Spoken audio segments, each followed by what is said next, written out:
हरिदास, राधे राधे दोस्तों, कैसे हैं आप सब? आप सभी अच्छे हों। मैं लड्डू गोपाल जी से यही प्रार्थना करती हूँ कि मेरे जितने भी यूट्यूब से जुड़ी हुई मेरी फैमिली है, जितने भी मेरे सब्सक्राइबर हैं ना, सब पर श्री जी की और हमारे कान्हा जी की कृपा सदा बनी रहे। तो दोस्तों, चलिए आज की लीला कथा शुरू करते हैं। दोस्तों, लड्डू गोपाल जी हमारे बहुत ही अटखेलियाँ करते हैं, बहुत सारी नटखट लीलाएँ वो करते हैं, कुछ ऐसी चीज़ें भी वो कर जाते हैं जो लोग विश्वास नहीं कर पाते। चमत्कारों से भरी है उनकी कहानियाँ, बहुत सारे चमत्कार, उनकी लीलाएँ बहुत चमत्कार से भरी हुई हैं दोस्तों। तो चलिए आज मैं एक लीला कथा आपको सुनाने जा रही हूँ। इस लीला कथा को सुन कर के ना आप बिल्कुल हैरान हो जाएँगे कि हमारे लड्डू गोपाल जी इतने कठोर कैसे हो गए हैं। जो लड्डू गोपाल जी इतने सारे चमत्कार करते हैं, तो वो लड्डू गोपाल जी आज एक अपनी मैया के लिए इतना कठोर कैसे बन गए। तो चलिए दोस्तों, आज की लीला कथा शुरू करते हैं। दोस्तों, ये कहानी है लड्डू गोपाल जी की प्रीतमपुरा दिल्ली की। प्रीतमपुरा दिल्ली के एक फ्लैट की ये कहानी है। दोस्तों, जिन्होंने भेजा है उनका नाम है तरुणा। तरुणा जी ने ये मुझे कथा भेजी है। उन्होंने कहा है कि ये हमारे ही जिस बिल्डिंग में मैं रहती थी उसी के जस्ट ऊपर वाले फ्लोर की ही ये घटना है। और वो कहती हैं कि हमें नहीं पता थी कि ऊपर वाले फ्लैट में ऐसी-ऐसी चीज़ें हो रही हैं, हमें खुद को नहीं पता थी। अगर शायद पता होती तो आज उन मैया के साथ इतना बड़ा हादसा नहीं होता। तो चलिए दोस्तों, कहानी को शुरू करते हैं। दोस्तों, करुणा जी कहती हैं कि हमारे यहाँ पर हम फ्लैट में रहते हैं। करुणा कहती हैं कि हम लोग जॉब करते हैं। वो कहती हैं मैं मम्मी-पापा के साथ रहती हूँ और वो जो कहती हैं कि मैं जॉब करती हूँ। मैं शाम को जॉब से जब आती हूँ तो मेरी आदत है मैं टेरेस पे टहलने के लिए जाती हूँ। और कहती हैं कि जब मैं रोज़ टहलने के लिए जाती थी तो वहाँ पर मुझे एक दादी दिखी। जो दादी बहुत ही ज़्यादा मतलब अच्छी थी, आप कह लीजिए। बिल्कुल बहुत वो कह लीजिए कि आप बहुत सुंदर थी वो दादी। उस उम्र में भी वो बहुत ज़्यादा अच्छी लगती थी। और एक उनके हाथ में ना एक लड्डू गोपाल जी रहा करते थे। जो लड्डू गोपाल जी बहुत ही सुंदर थे। वो लड्डू गोपाल जी को लेकर के उनकी खूब सेवा करती, उनको छत पर टहलाने के लिए ले आती। तो वो कहती हैं करुणा कि मैं जब देखा करती थी तो मुझे बहुत अच्छा लगता था। मैं उनसे कहती थी कि दादी आपके गोपाल जी तो बड़े सुंदर हैं। उसके बाद वो कहती थी कि हाँ बेटा, मेरे गोपाल जी बहुत सुंदर हैं। तो वो कहती हैं कि आप किसके साथ रहती हैं दादी? तो दादी कहती हैं बेटा मैं अभी नई-नई यहाँ पर आई हूँ। मेरा बेटा है जो जॉब करता है यहीं की कंपनी में, तो इसीलिए मुझे वो यहाँ लेकर के आया है। उसने कहा है कि माँ तुम मेरे साथ चलो और मेरे साथ रहना। वो कहती हैं करुणा कहती हैं कि मेरे उनके परिवार में कोई और नहीं था, उनका सिर्फ़ बेटा था और वो थी और कोई नहीं था। और वो लोग अच्छी फ़ैमिली थी, लड्डू गोपाल जी की सेवा करती थी, बहुत अच्छा था। और कहती हैं करुणा कि मेरे पास टाइम कभी नहीं होता था। दादी मुझसे हमेशा कहा करती थी कि बेटा कभी हमारे यहाँ भी आया करो, हमारे यहाँ भी आया करो, लेकिन मुझे टाइम नहीं मिलता था। मैंने उनसे कहा कि दादी मैं बहुत बिज़ी रहती हूँ। मैं सुबह जॉब पे जाती हूँ, सुबह से मैं शाम को ही घर आ पाती हूँ और मैं इतना थक जाती हूँ कि मुझे टाइम ही नहीं मिलता ये सब चीज़ें किसी से मिलने का। तो वो कहती हैं कि बेटा संडे को तो आ जाना। तो कहती हैं करुणा जी कि बिल्कुल मैं संडे को ज़रूर आऊँगी दादी। उसके बाद करुणा कहती हैं कि मैंने सोच लिया था कि मैं संडे को एक बार दादी से ज़रूर मिलूँगी, क्योंकि दादी मुझसे हमेशा यही कहती हैं कि मैं आती नहीं हूँ तो मुझे खुद को भी नहीं अच्छा लगता। उसके बाद संडे का दिन आता है। करुणा कहती हैं कि संडे का दिन आता है और मैं उनके फ्लैट में जाती हूँ। तो जब मैंने उनकी डोरबेल बजाई तो मैं जब अंदर पहुँचती हूँ तो डोरबेल खुलता नहीं है, पहले तो खुलता नहीं है, उसके बाद थोड़ी देर में खुलता है। तो मैं अंदर जा कर के देखती हूँ कि दादी की आँखों में आँसू भरा हुआ था। मैंने दादी से पूछा कि दादी क्या हुआ है? लेकिन दादी ने कुछ भी मुझे नहीं बताया। उन्होंने कहा आओ बेटा मैं तुम्हें चाय बना कर के पिलाती हूँ। उसके बाद जो बेटा था वो वहाँ से चला गया और बेटे ने मुझसे कुछ भी बात नहीं की। मैं वहाँ पे बैठी, मैंने दादी से बहुत कोशिश की पूछने की कि दादी क्या हुआ है? आप रो क्यों रही हैं? लेकिन करुणा कहती है उन्होंने कोई भी जवाब नहीं दिया। उसके बाद वो मुझे चाय पिलाया, फिर उन्होंने लड्डू गोपाल जी की बहुत सारी पोशाक वग़ैरह मुझे दिखाए। बहुत अच्छा लगा मुझे वहाँ पे मिल के, मुझे बहुत अच्छा लग रहा था। फिर मैंने कहा कि दा मैं वहाँ से मुश्किल से 20 या 25 मिनट बैठी होंगी। उसके बाद मैंने दादी से कहा कि दादी देखिए मैं आपके बुलाए पर यहाँ आई हूँ ना, तो अब मैं जा रही हूँ, ठीक है? तो दादी भी कहती हैं ठीक है बेटा तुम जाओ और ऐसे ही कभी-कभी आते रहा करो। उसके बाद करुणा कहती हैं कि मैं वापस अपने रूम फ्लैट में आ जाती हूँ। उसके बाद करुणा कहती हैं कि संडे का दिन था, मैं घूमने के लिए शाम को निकल जाती हूँ। निकलने के बाद मैं शाम को बहुत लेट नाइट घर आती हूँ, और क्योंकि मम्मी-पापा भी थे तो फिर हम लोग साथ में घर आते हैं। घर आने के बाद करुणा कहती हैं कि मैं सुबह फिर अपने ऑफ़िस जॉइन कर लेती हूँ। मैं डेली आने-जाने का मेरा फिर से वही हो गया था। मैं रोज़ आया-जाया करती थी। उसके बाद कहती हैं करुणा कि मुझे इतना टाइम ही नहीं मिलता था कि मैं टेरेस पे जाऊँ और मैं दादी के बारे में कुछ भी पूछूँ, दादी के लड्डू गोपाल जी को देखूँ। टाइम ही नहीं मिल पाता था ये सब चीज़ों का। उसके बाद करुणा कहती है इसी तरह से मुझे महीनों बीत गए, कम से कम महीने 2 महीने बीत गए, मुझे दादी नहीं दिखी। उसके बाद करुणा कहती हैं कि एक दिन मैंने अपनी मम्मी से पूछा कि मम्मी, यहाँ ऊपर वाले फ्लैट में एक दादी रहती हैं, क्या आपको पता है? तो करुणा कहती हैं कि मेरी मम्मी ने कहा कि नहीं, मुझे तो नहीं पता और यहाँ कोई दादी नहीं रहती। तो मम्मी ने मुझे बताया कि उनका भी एक बेटा रहता था, वो शायद इस समय अब वो फ़ॉरेन चला गया है, यहाँ पर नहीं रहता। लेकिन करुणा कहती हैं कि मुझे लगा कि वो कैसे जा सकता है यहाँ से? तो वो उन्होंने बताया कि वो जा तो नहीं सकता, क्योंकि वो उस दिन मुझसे भी दादी ने नहीं बताया। फिर करुणा कहती है कि मैं तो दादी से मिली ही नहीं, तो दादी मुझसे बताएँगी कहाँ से? उसके बाद वो कहती हैं कि ठीक है, कोई बात नहीं। करुणा कहती है मैं इतना ज़्यादा ध्यान नहीं देती इन सब बातों पे। फिर मैं अपने काम में लग जाती हूँ। वो कहती हैं कि मेरा जो भी काम था मैं अपने काम को करके मैं फिर रात को सो जाती हूँ। उसके बाद वो कहती हैं कि मैं रात को सोती हूँ, तो मेरे सपने में वही दादी आती हैं। दादी आती हैं, दादी कहती हैं कि बेटा तुम मेरे यहाँ चाय पीने क्यों नहीं आई? उसके बाद सुबह होती है, करुणा उठती हैं, करुणा जाके अपनी मम्मी से सबसे पहले यही बात बताती हैं कि मम्मी, जो ऊपर वाले फ्लैट में दादी रहा करती थी, जो अब नहीं है, शायद अपने बेटे के साथ चली गई हैं। तो उनको सपने में मैंने देखा। ये बात सुनकर उनकी मम्मी ने कहा कि बेटा तुम उनके बारे में ज़्यादा सोच रही हो ना, इसीलिए ऐसा हो रहा है, बाकी ऐसी कोई बात नहीं है। उसके बाद करुणा चली जाती हैं। अपने ऑफ़िस जाती हैं, ऑफ़िस से शाम को आती हैं। करुणा ने सोच रखा था कि आज मैं शाम को जा कर के दादी से ज़रूर मिलूँगी। उसके बाद करुणा शाम को आती हैं, शाम को जब आती हैं तो वो ऊपर जाती हैं फ्लैट में, तो वहाँ पर देखती हैं उन्होंने ताला लगाया रखा, मतलब ताला लगा हुआ था। ताला लगा देखकर करुणा कहती हैं, अरे दादी तो यहाँ पर है ही नहीं। फिर वो कहती हैं हो सकता है वो अपने बेटे के साथ चली गई हों। तो फिर वो इतना ज़्यादा ध्यान नहीं देती हैं, फिर अपने काम में लगी रहती हैं वो। उधर दूसरी तरफ दोस्तों, जो दादी का फ्लैट था ना, उस दिन दादी का जो फ्लैट था वो बंद पड़ा था, लेकिन उसके अंदर कोई था जो घुट-घुट करके जी रहा था। ये बिल्कुल दिल दहला देने वाली घटना है दोस्तों, और ये चीज़ किसी को नहीं पता थी कि उस फ्लैट में एक ऐसी मैया बंद है जो लड्डू गोपाल जी की भक्त है, जो लड्डू गोपाल जी से बहुत प्यार करती हैं। तो वो कहती हैं, करुणा कहती हैं कि एक दिन मैं ऐसे ही छत में टेरेस में जा रही थी, तो मुझे लगा कि कुछ आवाज़ें आ रही थी उस जगह से, गिरने की आवाज़ें आ रही थी। तो गिरने की आवाज़ें आ रही थी तो मुझे लगा कि इस फ्लैट में कोई चोर वग़ैरह तो नहीं आ गए। उसके बाद मैंने देखा तो उन्होंने कहा, मतलब वो देखती हैं कि चोर तो नहीं आ गए कोई, तो जब वो खटखटाती हैं दरवाज़ा, तो उस दिन लॉक नहीं लगा हुआ था। फिर उसके बाद वो दरवाज़ा खोलती हैं, खोलने के बाद अंदर जाती हैं। खुलता है दरवाज़ा, देखती हैं तो दादी थी अंदर। दादी को देखकर करुणा उनको गले लगा लेती हैं। कहती हैं कि दादी, उस दिन मैं आई थी तो आपके दरवाज़े पर ताला लटक रहा था, आज आप कहाँ पर हैं? तो दादी कहती हैं कि बेटा मैं उस दिन थोड़ा बाहर सामान लाने के लिए गई थी।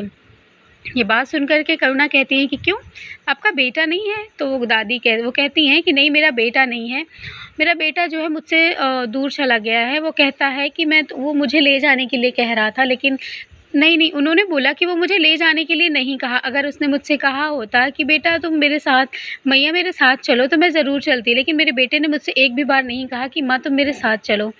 उसने मुझे लड्डू गोपाल जी की सेवा करने से मना किया, क्योंकि मैंने कहा उससे कि मैं लड्डू गोपाल जी की सेवा करती हूँ और मैं ऐसे छोड़ कर के नहीं जा सकती। मैंने उससे ये भी कहा कि मुझे वृंदावन लेकर के एक बार घुमा दे बेटा, लेकिन उसने ये भी नहीं कहा। उसने कहा कि माँ मेरा जॉब ज़रूरी है, आपको यहाँ वृंदावन घुमाना मेरे लिए ज़रूरी नहीं है। आप जो है इतना हर वक़्त वृंदावन की रट लगाए रहती हैं।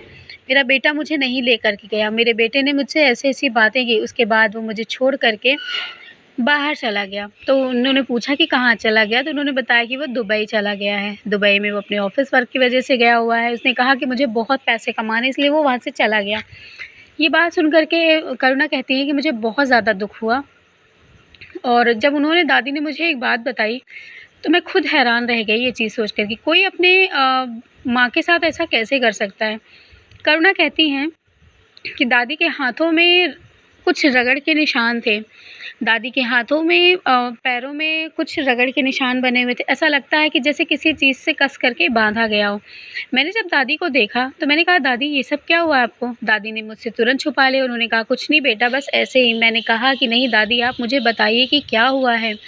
दादी रोते हुए मुझे बताने लगी कि बेटा, जिस दिन तुम आई थी ना, जिस दिन यहाँ पर ताला लगा हुआ था ना, उस दिन तुम्हें पता है मेरे बेटे ने मुझे बाँध कर रखा हुआ था। मेरा बेटा मुझे यहाँ से ताला लगा कर के बाहर चला गया था, और जब वो चला गया था ना, तो मैं बहुत छटपटा रही थी, रो रही थी अंदर कि कोई तो आए मुझे खोल ले, लेकिन कोई भी मुझे नहीं खोला। मैं क्या करूँ, मुझे कुछ समझ में नहीं आ रहा है। वो बहुत ज़्यादा परेशान थी। वो कहती हैं कि फिर मैंने यहीं पर बैठे लड्डू गोपाल जी से गुहार लगाई। मैंने लड्डू गोपाल जी से कहा कि हे लड्डू गोपाल जी, मेरी मदद करो। तो उसके बाद वो कहती हैं कि कुछ 2 दिन के बाद 2 दिन मैं ऐसे ही बंद रही। मेरा शरीर मेरा बिल्कुल जवाब नहीं दे रहा था। मैं हिल भी नहीं पा रही थी। मेरी तबीयत बहुत ख़राब थी। मैं बेहोश हो गई थी, क्योंकि मुझे 2 दिन से पानी भी नहीं मिला था। मेरा बेटा इतना क्रूर हो सकता है, मैं कभी नहीं सोच सकती थी। उसके बाद वो कहती हैं, दादी बताती हैं कि मैं बहुत ज़्यादा परेशान थी। उसके बाद एक दिन एक आदमी आया। आदमी आता है, वो खोलता है, उसने मुझे पानी पिलाया, खाना दिया। उसके बाद उसने कहा कि आप किसी से कुछ भी नहीं कहेंगी दादी, और वो इतना कह कर के वो वहाँ से चला गया। उसने कहा कि अब आपको कोई बाँध करके नहीं रखेगा, मैंने उससे बात कर ली है और आप बिल्कुल परेशान मत होइए। ये बात सुन कर के तरुणा बिल्कुल हैरान रह जाती हैं। तरुणा कहती हैं कि दादी, आपके साथ इतनी चीज़ें हुई और आप बर्दाश्त कर रही हैं? बिल्कुल भी आप बर्दाश्त नहीं करेंगी। आप अभी के अभी चलिए मेरे साथ पुलिस स्टेशन। दादी कहती हैं कि नहीं बेटा, मैं नहीं जाऊँगी। उसके बाद दादी को बहुत समझाती है तरुणा, लेकिन कहती हैं कि वो नहीं जाती। करुणा कहती हैं, ठीक है दादी, अब आप फिर मुझसे बात मत करिए अगर आप नहीं जाना चाहती तो। इतना कह के करुणा वहाँ से चली जाती हैं। वो अपनी मम्मी से आकर के सारी बातें बताती हैं। उसके बाद उनकी मम्मी कहती हैं कि बेटा, तुम दूसरों के मसले में मत पड़ो, क्योंकि अब ज़माना वो नहीं ठीक है, नहीं अच्छा लगा हुआ है। पता लगा तुम लड़की हो और तुम्हारे साथ ही उनके बेटे ने कुछ ऐसा गलत कर दिया, तब तुम क्या करोगी? करुणा कहती हैं कि मेरे साथ कुछ भी गलत नहीं होगा मम्मी, आप बिल्कुल भी परेशान मत हो। लेकिन दादी के साथ इतना बुरा उसने किया, कोई अपनी माँ को बाँध कर रखता है। उसके बाद फिर करुणा अपने कामों में लग जाती। वो अपने ऑफ़िस को फिर से जॉइन कर लेती। उसके बाद एक दिन वो अपने जो लड़का था उनका, दादी का, वो दिखता है उनको।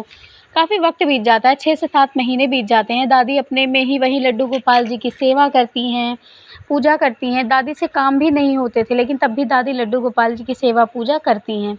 उसके बाद जब उनका बेटा लौट कर के आता है, तो उनके साथ उनकी बहू भी आती है। ये चीज़ देख कर के दादी बिल्कुल बहुत ज़्यादा खुश हो जाती हैं। वो कहती हैं, चलो कुछ भी हो, मेरा बेटा है, लौट कर के आया है, मेरे साथ रहेगा, मेरी बहू भी रहेगी, मेरे बहू लड्डू गोपाल जी को सँभाल लेगी, उनकी सेवा करेगी।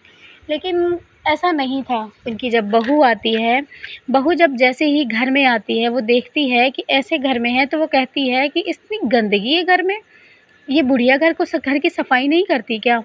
ये सब बिल्कुल हैरान करने वाली बातें थी दोस्तों, बहुत ज़्यादा हैरान करने वाली थी। उसके बाद ये सब चीज़ें करुणा कहती हैं कि मैं सुन रही थी, तो मुझसे रहा नहीं गया, मैंने बोल दिया कि ये गंदगी है, तो यहाँ पे गंदगी को तुम भी तो साफ़ कर सकती हो ना। करुणा कहती हैं कि उनके बेटे से और बहू से मेरी लड़ाई हो गई, और दादी को उन्होंने इतना ज़लील किया, उन्होंने उनके लड्डू गोपाल जी को उठा कर के फेंक दिया।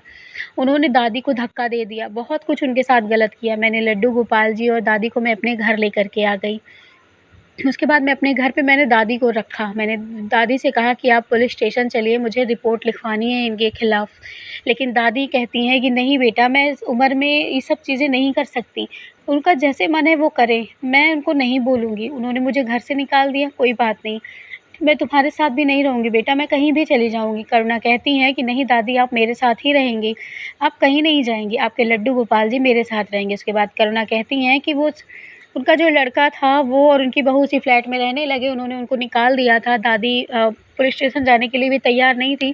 फिर हमने उनको अपने पास ही रखा, और इसी तरह से पास में वो रहती थी। इसी तरह से 20 से 25 दिन बीत गए। करुणा कहती है कि लड्डू गोपाल जी की सेवा अब दादी नहीं कर पाती थी, क्योंकि उनकी उतनी उम्र नहीं थी करने की, वो काम भी ज़्यादा नहीं कर पाती थी। उनका एक पैर में फाइलेरिया भी था, इस वजह से उनका एक पाँव बहुत ज़्यादा फूला हुआ था, इसलिए वो चलने-फिरने में बहुत ज़्यादा उनको तकलीफ़ होती थी। हम उनकी बहुत हेल्प करते थे, उनको चलाते थे, मतलब बहुत सारी चीज़ें हम किया करते थे उनके लिए। ऐसा लगता था कि वो हमारी दादी हैं। करुणा कहती हैं कि 20 से 25 दिन बीत गए थे। मैं लड्डू गोपाल जी की सेवा करती थी, मेरी मम्मी लड्डू गोपाल जी के लिए भोग बनाया करती थी, सब कुछ मेरी मम्मी ही किया करती थी। उसके बाद दादी से करुणा कहती हैं कि दादी आप लड्डू गोपाल जी की सेवा क्यों करती हो? तो करुणा दादी कहती हैं कि बेटा ये सारे दुखों को हर लेते हैं। उसके बाद करुणा कहती हैं कि अच्छा तो आपके दुखों को क्यों नहीं हरा इन्होंने? आप तो इनके लिए कितना लड़ी, आप तो इनके लिए अपने बेटे के साथ नहीं गईं और आपके बेटे ने आपके साथ इतना बुरा बर्ताव किया और आप अभी भी कह रही हैं कि आप ऐसा होता है, तो आप कैसे ऐसे कर लेती हैं दादी? उन्होंने कहा कि बेटा लड्डू गोपाल जी ऐसे हैं, तुम उनको नहीं जानती कि कब लीला कौन-सी कर दें ये कोई नहीं जानता। उसके बाद करुणा कहती हैं, ठीक है दादी आपकी लीला आपके लड्डू गोपाल ही जाने। फिर करुणा कुछ नहीं कहती हैं। उसके बाद दोस्तों वो कहती हैं करुणा कि धीरे-धीरे वक़्त बीतता गया दोस्तों। एक बार की बात है, उनका जो बेटा है वो उनको अपनी मम्मी को उन्होंने मतलब देखा वो तो आ गया लेने के लिए। उसने बोला कि मेरी माँ है, मेरी माँ को मुझे दो। तो वो कहती है कि मेरी माँ यहाँ पर आई है तो मुझे दो। तो माँ उनकी खुश हो जाती हैं कि चलो मेरा बेटा मुझे बुलाने आया है। उसके बाद वो अपने बेटे को और लेकर के चली जाती हैं। लड्डू गोपाल जी को भी दादी लेकर के चली जाती हैं। मुझे भी लगा कि चलो बेटा है, बहुत दिन के बाद आया है और 20 से 25 दिन के बाद आया है तो उसे लगा होगा कि हाँ, मुझे अपनी माँ को अपने साथ रखना चाहिए। तो वो कहती हैं मैं भेज देती हूँ। मैं उनसे ये भी कहती हूँ कि अब आप कुछ भी ऐसा मत करिएगा जिससे इनको कोई भी तकलीफ़ हो। उसके बाद वो कुछ भी नहीं कहती, वो लेकर के चला जाता है। उसके बाद वो कहती हैं करुणा कि मैं लगातार अपने कामों में बहुत ज़्यादा बिज़ी हो गई थी, कुछ दिन के लिए मैं बाहर भी आ गई थी और उसके बाद मैं कहती हैं महीनों के बाद मैंने दादी को नहीं देखा। मैंने उनसे उनके बेटे से पूछा तो उनके बेटे ने कहा कि दादी जो है गाँव चली गई हैं, वो गाँव में ही रहेंगी, उनको यहाँ नहीं अच्छा लग रहा था। मैंने कहा चलो ठीक है, गाँव में ही रहें, परिवार के साथ रहें। लेकिन उसके बाद करुणा कहती हैं कि मुझे नहीं पता था कि उनके साथ इतना बुरा हो रहा है, उनको गाँव भेज दिया गया। क्या हुआ उनके साथ ये खुद भी नहीं पता। उसके बाद एक दिन की बात है, मैं सीढ़ियों से जा रही थी, तो उनकी जो बहू है ना, वो सीढ़ियों से जब मैं जा रही थी ना, तो मुझ उसके जो वहाँ पे ना उसने कुछ चीज़ें रखी हुई थी मतलब डोरमेट रखा हुआ था वहीं पे, तो वो कहती हैं कि मेरे पैर से डोरमेट थोड़ा-सा लग गया और वो खिसक गया। खिसकने की वजह से वो मुझसे बहस करने लगी। उसने कहा कि तुम ठीक से नहीं आ जा सकती? वो कहती हैं कि मैंने क्या किया? मैंने थोड़ा-सा खिसक गया, सॉरी तो बोल रही हूँ ना। लेकिन उसने कहा कि नहीं, तुम बहुत ज़्यादा बोल रही हो। उसके बाद वो कहती हैं करुणा कि उसने मतलब वो मेरे ऊपर ऐसे चढ़ने लगी जैसे वो मुझे मारने वाली है। उसके बाद करुणा कहती हैं कि मैंने उससे कहा कि तुम होश में रह लो, ठीक है? मैंने दादी के खिलाफ़ दादी के लिए ही तुम लोगों की कंप्लेन नहीं की, वरना मैं तुम लोगों की कंप्लेन कर देती ना तो तुम लोग जेल के अंदर सड़ते। ये बात सुन कर के वो थोड़ा-सा चुप हो जाती है। उसके मन में ऐसा डर आ जाता है कि वो तुरंत मुझे छोड़ देती है। जो लड़की अभी तक मुझ पर इतनी हावी हो रही थी, अचानक से उसने मुझे छोड़ दिया, वो भी डर के मारे। ये बात सुन कर के मुझे ऐसा लगा कि कुछ तो है इनके यहाँ। फिर एक दिन की बात है, करुणा कहती हैं कि एक दिन अचानक से मैं इनके यहाँ कुछ चीज़ें माँगने के लिए, लेकिन जब वो औरत बाहर चली गई थी, तब मैं इनके घर जब माँगने के लिए पहुँची, तो इनका बेटा था, बेटा इनका कुछ लैपटॉप पे काम वग़ैरह कुछ कर रहा था, तो मैंने उससे कहा कि भैया मुझे थोड़ा-सा कुछ चीज़ें दे दीजिए। तो उन्होंने कहा कि पहले तो वो एकदम बिल्कुल देख के मुझे हैरान रह गए, वो मुझे बिल्कुल देख कर के हैरान रह गए। उन्होंने कहा ऐसा है बाहर निकलो, तुरंत के तुरंत बाहर निकलो, तुम्हें अंदर किसने आने दिया? करुणा कहती हैं कि मैं समझ जाती हूँ कि कुछ यहाँ पर ज़रूर हुआ है। उसके बाद करुणा कहती हैं कि मुझे समझ में नहीं आता, फिर मैं पुलिस को कॉल करती हूँ। मैं पुलिस ले कर के उसके अंदर जाती हूँ फ्लैट के। जब मैं फ्लैट के अंदर जाती हूँ, उनका जो बेटा था ना, वो वहीं से छुड़ा कर के भाग लेता है।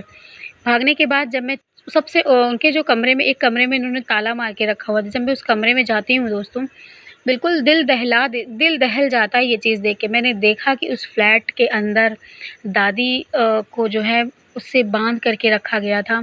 दादी के पास लड्डू गोपाल जी ऐसे उनके लड्डू गोपाल जी का ना पैर को तोड़ दिया गया था। उसके एक हाथ को ना उनको इतना जैसे कोई चीज़ होती नहीं है कि इंसान गुस्से में आकर के मार देता है तो चीज़ें पिचक जाती हैं, वो चीज़ लड्डू गोपाल जी के साथ हुई थी। सारे पूजा के सामान को फेंका गया था। ऐसा लग रहा था कि जाने किस जन्म की चिढ़ निकाली गई हो लड्डू गोपाल जी के ऊपर से। ये कहती हैं देख कर के कि मेरा दिल दहल गया ये देख कर के कि कोई ऐसा कैसे कर सकता है अपनी माँ के साथ और भगवान के साथ। उसके बाद करुणा कहती हैं कि मैं उनका बेटा पकड़ा गया, उनकी बहू पकड़ी गई, फिर हम लोगों ने बताया, सारी बातें बताई, दादी की लाश मिली वहाँ से, उनको बाहर निकाला गया, फिर पुलिस वग़ैरह बहुत सारी जाँच उसने की। और रही लड्डू गोपाल जी की बात, तो उन्होंने लड्डू गोपाल जी को जो भी किया मतलब उनके हाथ को तोड़-ओड़ दिया था और बहुत सारी चीज़ें मतलब लड्डू गोपाल जी हर जगह से डैमेज हो गए थे, तो मैं उनको घर लेकर आई। मैंने उनको जहाँ पे बनाए जाते हैं, मैंने वहाँ पर उनको बनाने के लिए दिया। उसके बाद वो लड्डू गोपाल जी बिल्कुल ठीक हो जाते हैं। फिर वो कहती हैं कि दादी और उनकी बहू को क्या हुआ ये मुझे नहीं पता, मैं ज़्यादा ये सब चक्कर में नहीं पड़ी, जो मुझे चाहिए था मैंने वो कर दिया। उसके बाद मैं दादी से बहुत ज़्यादा अटैच हो गई थी, तो मुझे बहुत ज़्यादा दुःख हो रहा था इस चीज़ का। लेकिन मेरे पास लड्डू गोपाल जी थे, तो मुझे लगा कि मेरी दादी भी मेरे पास हैं, वो मेरी ही दादी थी। आप ये कह लीजिए कि वो उनकी दादी नहीं थी, मेरी ही दादी थी। इसलिए मैं अपनी दादी से बहुत ज़्यादा प्यार करती हूँ। और लड्डू गोपाल जी को फिर मैंने बिल्कुल ठीक-ठाक करवा लिया। करवाने के बाद फिर मैं ही उनके साथ उनकी पूजा, सेवा सारी चीज़ें करने लगी और मैं उनकी सेवा पूजा करने लगी। और आज भी करती हूँ और बहुत ही ज़्यादा मन से करती हूँ। कभी-कभी दादी मुझे सपने में आती हैं, वो मुझे हमेशा चाय ही पिलाने के लिए अपने घर बुलाती हैं और वो लड्डू गोपाल जी की सेवा मैं उनकी खूब करती हूँ। तो करुणा कहती हैं कि दीदी मेरे हिसाब से तो ये लड्डू गोपाल जी ने कोई चमत्कार नहीं किया। वो कहती हैं कि चमत्कार तो आप लोग बहुत बताते हो कि लड्डू गोपाल जी चमत्कार करते हैं, बहुत चमत्कार करते हैं। लेकिन फिर उन्होंने अपने भक्त के साथ चमत्कार क्यों नहीं किया? क्यों अपने भक्त को ऐसी बेदर्द मतलब इतनी ज़्यादा दर्दनाक मौत दी? वो सामने वहाँ पर भी थे, लेकिन उन्होंने ये नहीं सोचा कि उनके साथ कितना बुरा हो सकता है, कितना बुरा हो रहा है। वो किसी भी चीज़ को देख कर के उनका दिल नहीं दहला। साथ में तो वो ही थी ना, उन्होंने उनके लिए इतना लड़ा, उनके लिए वो बाहर नहीं गईं, अपने बेटे से दूर रहीं, उनके बेटे ने इतना बड़ा अत्याचार किया, तो क्यों उनके बेटे के साथ ऐसा कुछ नहीं हुआ? तो फिर मैंने उनसे कहा कि देखिए करुणा जी आप बिल्कुल परेशान मत होइए। आपने कहा ना कि उन्होंने कोई चमत्कार नहीं किया। देखिए उनका ये क्या आप कह लीजिए कि उनका प्रारब्ध जो होता है ना, वो उनका था इसलिए उनकी इस तरह से मृत्यु हुई। ठीक है? उनका कुछ ऐसा कर्म रहा होगा और इसलिए उनके साथ ऐसा हुआ, ठीक है? उनको आज नहीं तो कल उनको मरना ही था। तो शायद भगवान ने उनके लिए ऐसी ही मौत चुनी हुई थी दादी के साथ, ठीक है? और रही बात उनके बेटे और बहू की, तो बेटे और बहू के लिए आप ये मत कहिए कि आप लड्डू गोपाल जी ने चमत्कार नहीं किया। अगर लड्डू गोपाल जी ने चमत्कार नहीं किया होता, तो आप कैसे उनको बताती? कैसे दादी के बारे में बताती? आपको कैसे शक होता? आपको बिल्कुल शक नहीं होता और आपके ही थ्रू लड्डू गोपाल जी ने उनके बारे में पता करवाया और उनको सज़ा हुई। आपके ही द्वारा लड्डू गोपाल जी ने चमत्कार करवाया। तो कलयुग में वो ऐसे ही चमत्कार कराते हैं, कोई वो साक्षात नहीं आ जाते हैं, ठीक है? किसी के द्वारा ही, किसी के थ्रू ही वो हर चीज़ें करवाते हैं। कोई वो खुद नहीं आते क्योंकि ये कलयुग है, भगवान कलयुग में साक्षात नहीं दिखाई देंगे। तो इसीलिए उन्होंने ऐसा कराया और आपके थ्रू उनके बेटे को जेल हुई और दादी का अंतिम संस्कार आप लोगों ने ही किया, जो कि बहुत अच्छी बात है। और आप उनके लड्डू गोपाल जी को ठीक कराकर उनकी सेवा कर रही हैं, ये भी बहुत अच्छी बात है। और आप सब पे लड्डू गोपाल जी की कृपा बनी रहे और जो दादी हैं उनकी आत्मा को भगवान ने मेरे लड्डू गोपाल जी अपने चरणों में स्थान दें और वो उनकी आत्मा को शांति मिले। मैं बस लड्डू गोपाल जी से यही प्रार्थना करूँगी और आप सभी पर भी लड्डू गोपाल जी की दोस्तों कृपा बनी रहे। तो आपको आज की मेरी लड्डू गोपाल जी की कहानी कैसी लगी मुझे ज़रूर बताइएगा। मैं तो बिल्कुल सुन कर के जब उन्होंने मुझे बताई तो मैं बिल्कुल मेरा दिल दहल गया कि ऐसा कैसे हो सकता है? मतलब कोई अपनी माँ के साथ बेटा इतना बुरा कैसे कर सकता है? क्या था, क्या नहीं, ये तो बस ऊपर वाला ही जाने कि माँ-बेटे के बीच में ऐसी क्या चीज़ें थीं। तो दोस्तों, आज की लीला कथा है। चलिए मिलूँगी आप लोगों से लड्डू गोपाल जी की नई कहानी के साथ। तब तक के लिए राधे-राधे, जय श्री कृष्णा।